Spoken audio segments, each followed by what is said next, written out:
Good morning, my darlings. Remember, I told you every day I will not probably read from Iyanla's book because I want you to read yourself. But today, God told me to read September the 5th. Not September, January the 5th. Okay, here goes. January the 5th.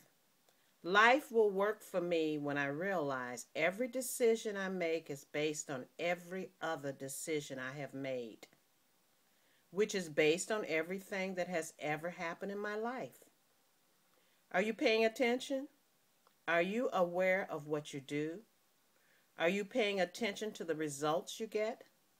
Are you paying attention to what you feel? When was the last time you took stock of what is really going on around you? Are you paying attention to what you do? Or are you just doing what comes naturally, habitually? Are you paying attention to what you say, what you mean, and to what you expect once you have spoken your mind? Are you paying attention to how you feel when you wake up?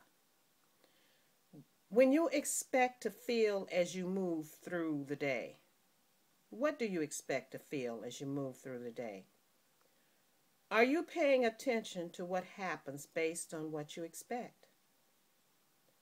And are you aware of how what you expect makes you feel?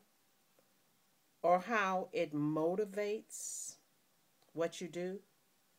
Are you paying attention to how much you smile in any given day? Or to how long you have been holding back tears? Are you paying attention to whom and what you give your attention? What you expect to get? And what you actually do to get in return for the attention you give? Are you paying attention to what life is saying to you? Are you paying attention to what your living feels like?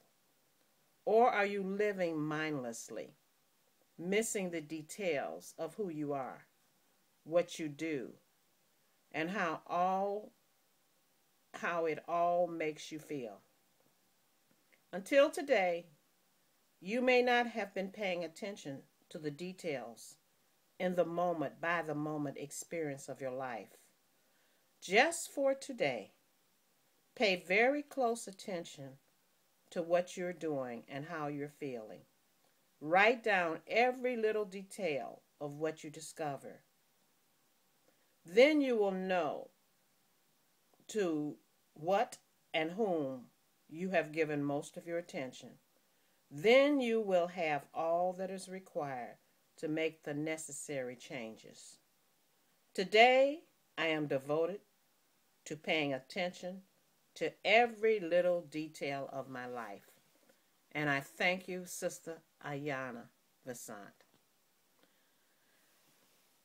Oh, that lady has so much wisdom. And she's been through so much. And that's what I want you to pay attention.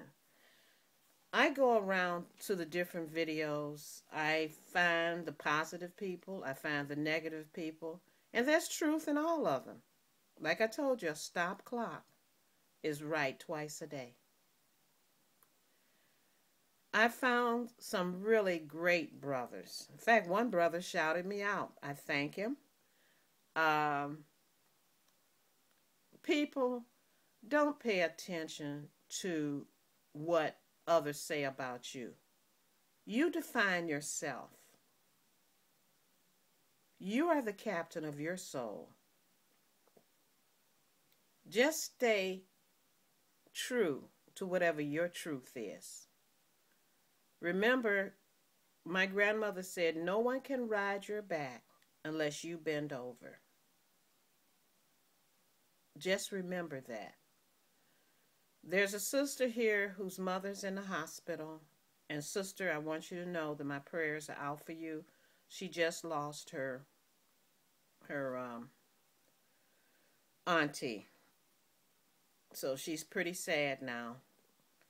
So I won't shout her out, but All her subbies know who I'm talking about. And I just want to let you know, sister, you have my prayers too.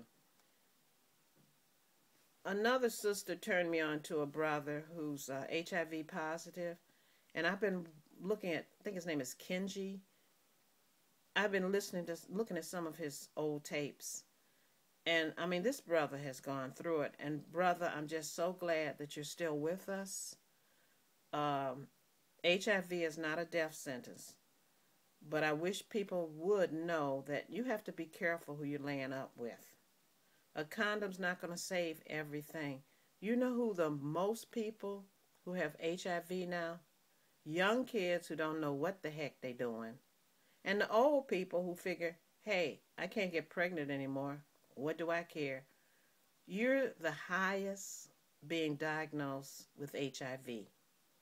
So I don't know what to say because I stayed married most of my life. And even that doesn't save you because a lot of my married girlfriends, they were infected by their husbands and they died. So all I have to say to you is just be responsible in your sexual activity because AIDS and chlamydia and herpes, who needs to be bothered with that? You can't get so hot that you can't, take care of your business. Another thing, I've been looking at the unemployment and I've been looking at the people with children. Ladies, don't let these men drop babies into you. And if you're trying to play a game that if I get pregnant by him, he'll stay with me or I can get part of his check. Unemployment is at its highest. Don't pay any attention at 7%. In our neighborhood, it's probably like 50%, 60%.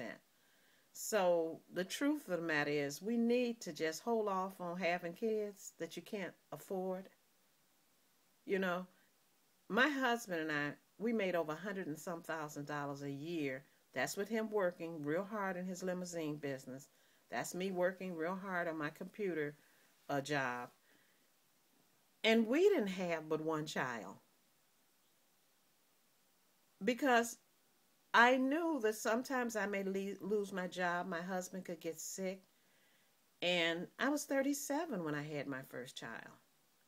And by waiting till 37, you have more money. You've saved more. You've experienced more of the world. And another thing, too, when you marry someone, these marriages can end before the wedding night is over.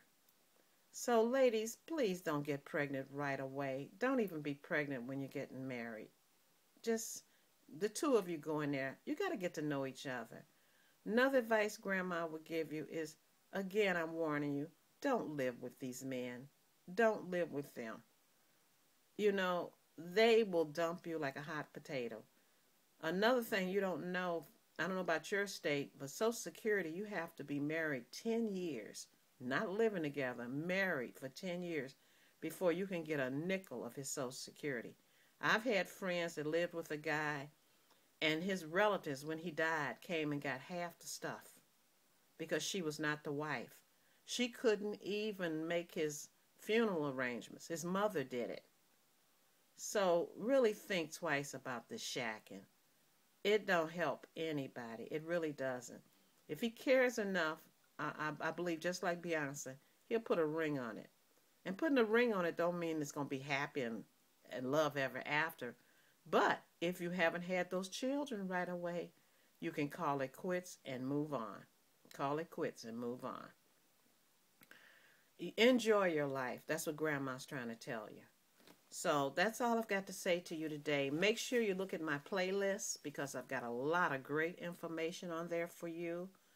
So until today, thank you, Iyanla Vanzant. Grandma's saying goodbye. I'm going to, so long, not goodbye. I'm going to come back with also an author that I think you all should check out. He's called Leo Buscaglia. He's dead now, but he was called the Doctor of Love. If you can get a hold of some of his things, fine. Always think positive.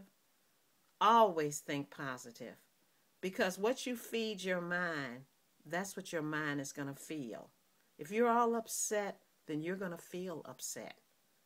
Even if you feel bad, Tell your mind, I feel good. James Brown, I feel good.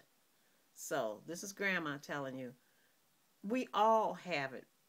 We all catch it. But it's not how people act. It's how we react. Kisses, love, very much. And I'm going to come back with Leo Buscaglia.